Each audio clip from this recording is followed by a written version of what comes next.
Assalamu alaikum students. Hope you all are fine. I am your English A teacher, class 5, month of November. This is your English lesson. We are going to read a story of The Winged Monkeys, chapter 12. Let's get started. There was no road between the castle of the witch and the Emerald City. They knew they must go to straight east towards the rising sun, and they started off in the right way. But at noon, when the sun was over their heads, they did not know which was east and which was west, and that was the reason they were lost in the great field. They kept on walking, however, at night the moon came out and shone brightly, so they lay down and slept soundly until morning. The next morning the sun was behind a cloud, but they started on as if they were quite sure which way they were going. If we walk far enough, said Dorothy, I am sure we shall come to some place. But days passed and they still saw nothing before them but the scarlet field. The scarecrow began to grumble a bit. We lost our way, he said, and unless he find it again in time to reach the Emerald City, I shall never get my brains, nor I am hurted, declared the Tin Woodman. You see, said the Cordly Loin with a whimper, I haven't the courage to keep trapping forever without getting anywhere to all.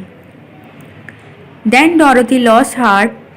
She sat down on the grass and looked at her companion, and they sat down and looked at her as if to ask what they should do next. Suppose we call the field mice, she suggested. They could probably tell us the way to the Emerald City. Yes, cried the Scarecrow, why didn't we think of that before? Dorothy blew the little whistle the Queen of the Mice had given to her in a few minutes. Many of the small grey mice came running up to her. Among them was the Queen herself, who asked in the squeaky little voice, what can I do for my friends? We are lost, said Dorothy. Can you tell us where the Emerald City? Certainly, answered the Queen. Then she noticed Dorothy's golden cap and said, why don't you see the charm of the cap and call the winged monkeys to you there? They will carry you to the city of the Oz in less than an hour. I didn't know there was a charm, answered Dorothy in surprise. What is it? It is written inside the golden cap, replied the Queen of the Mice. But if you are going to call the winged monkeys, you must run away, for they are full of mischief and think it great fun to plague us. Won't they hurt me? Asked the girl anxiously. Oh no, they must obey the wearer of the cap. Goodbye. And she scampered out of sight with all the mice here hurrying after her. Dorothy looked inside the golden cap and saw some word written upon the linen. These she thought must be charm. So she read the direction carefully and put the cap upon her head. Ip, pee, pip, pee, Kak ke, she said, standing on her left foot. What do you say? Asked the scarecrow. Why don't know who didn't know what she was doing. Hello, hello, hello. Dorothy went on, standing this time on her right foot. Hello, replied the Tin Wooden calmly. Ziz, zi, zuz, ze, zig, said Dorothy, who was now standing on both feet.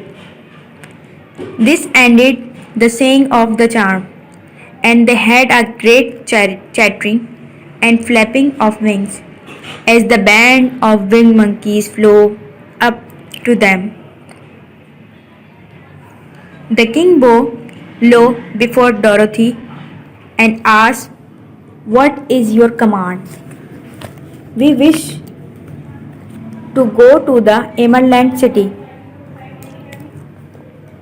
said the child, and we have lost our way. We will carry you at once, replied the king. And no sooner had I spoken than two of the monkeys catched Dorothy in their arms and flew away with her. Other took the scarecrow and the woodman and the lion and the little monkeys, Suis Toto, and flew after them. The scarecrow and the Tin Wood were rather frightened at first, for they remembered how badly the winged monkeys had treated them before, but they saw that no harm was intended, so they rode through the air quite cheerfully and had a fine time looking at the pretty garden and wooden far below them. Dorothy found herself riding easily between two of the biggest monkey, one of them, the king himself. They had made a chair of their hand and were carefully not to hurt her. Why don't you have to obey the charm and a golden cap? She asked. That is a long story, answered the king with a laugh. But as we have a long journey before us, I will tell you about it if you wish. I shall be glad to hear it, she replied. Once began the leader, we were a free people, living happily in the great forest and doing just as we pleased without calling anybody master. Perhaps some of us were rather too full of mischief at times, flying down to pull the tail of the animal that had no wings, chasing birds and throwing nuts at the people who walked in the forest. But we were careless and happy and full of fun, and enjoyed very minutes of the day. This was many years ago. There lived here then a beautiful princess who was also powerful sorceress. All her magic was used to help the people, and she was never known to hurt anyone who was good. Her name was Gaylet, and she lived in a handsome place built from great blocks of ruby. Everyone loved her, but her greatest sorrow was that she would find no one to love in return. Since all the men were much too stupid and ugly to marry one so beautiful and wise. At last, however, she found a man who was handsome and manly and wise beyond this air. Kolela, as he was called, she said to be the best and wisest man in all the land, while his manly beauty was so great that Gaylet loved him dearly and hastened to make everything ready for the wedding. My grandfather was at that time the king of the winged monkeys, and the old Flo loved a joke better than a good dinner. One day, just before the wedding, my grandfather was flying out with his band when he saw Kolala walking inside the river. He was dressed in a rich costume of pink silk and purple velvet, and my grandfather thought he would see what he could do. At this word the band flowed down, and Swiss Colella cried him in their arms until they were over the middle of the river, and then dropped him into the water. Colella laughed and swam in the shore, but when Galette came running out to him, she found his silk and velvet all turned by the river. The princess was angry, and she knew, of course, who did it. She had a winged monkey's brought before her, and she said the first that their wings would be tied and they should be treated as they had treated Colella and dropped in the river. But my grandfather pleased hard, for he knew the monkeys would drown in the river with their wings tied, and Colella said a kind word of them also, so that Galette finally spared them on condition that the winged monkeys should ever after their times the bidding of the honor of the golden cap. Of course, my grandfather and all the other monkeys at once agreed to the condition, and that is how it happened that we are 3 times and slaves of the owner of the golden cap, whosoever he may be. And what become of them? Asked Dorothy, who had been greatly interested in the story. Colella, being the first owner of the golden cap, replied the monkey, was the first to lay his wishes upon us. As he bride could not bear the sight of us, he ordered us always to keep where he could never again set eyes on a winged monkey, which we were glad to do, for we were all afraid of her. This was all we ever had to do until the golden cap fell into the hands of the winged witch of the west. Now the golden cap in yours, and 3 times you have the right to lay your wishes upon us.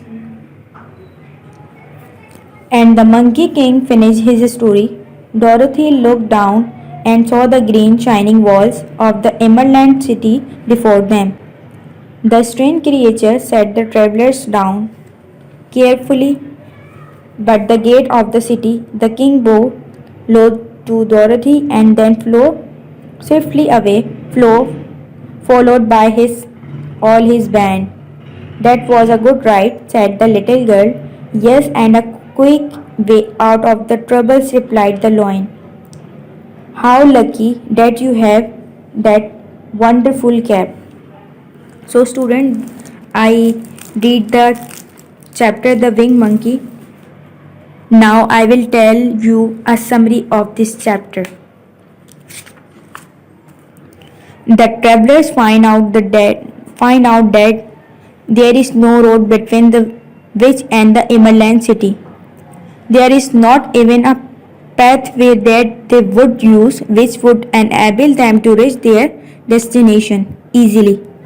The traveler find out that it is a tough going for them in having to do back to where they came from. They had been flown into the castle by the flying monkeys and now were supposed to find the way out of the place. Dorothy and her companion wandered in the woods for some days before they find a road which leads them out of place. Dorothy calls the mice for the help by the use of the magic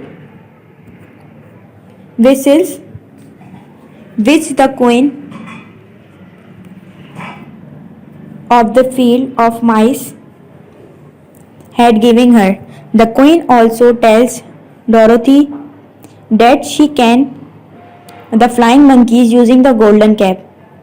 Dorothy looks at the golden cap and finds the words of the necessary charm written on it. After following the necessary direction, one pronouncing the words of the charm, winged monkeys arrive in large numbers.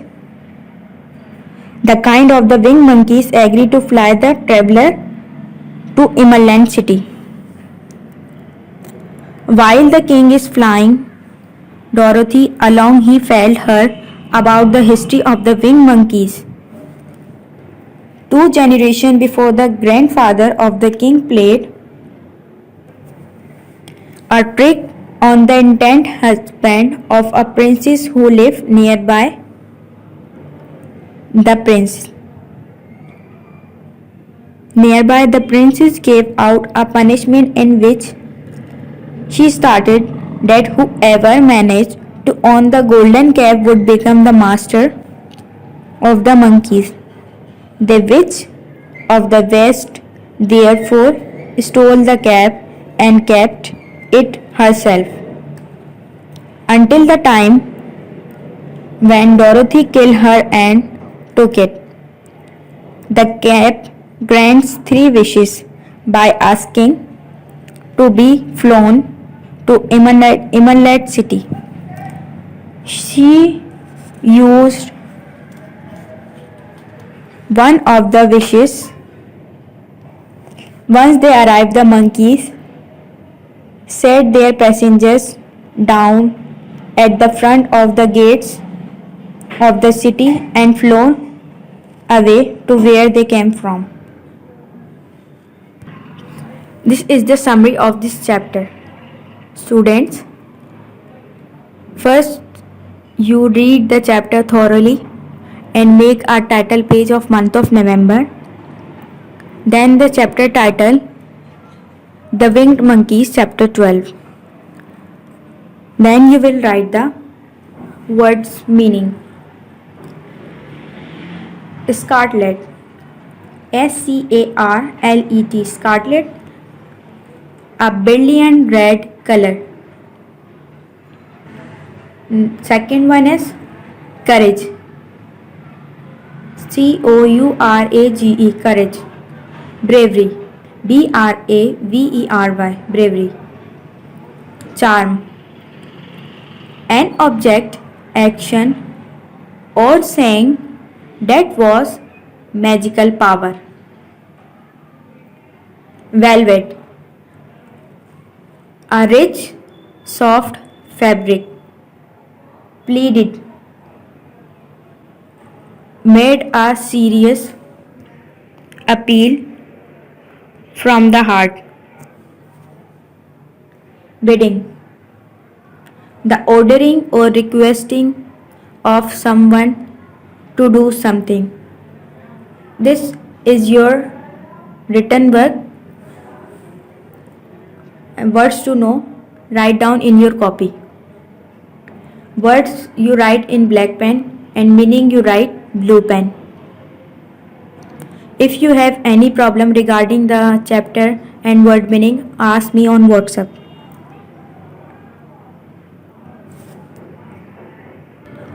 I hope you will understand the lesson.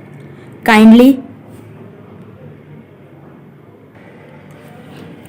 like it and don't forget to subscribe the channel.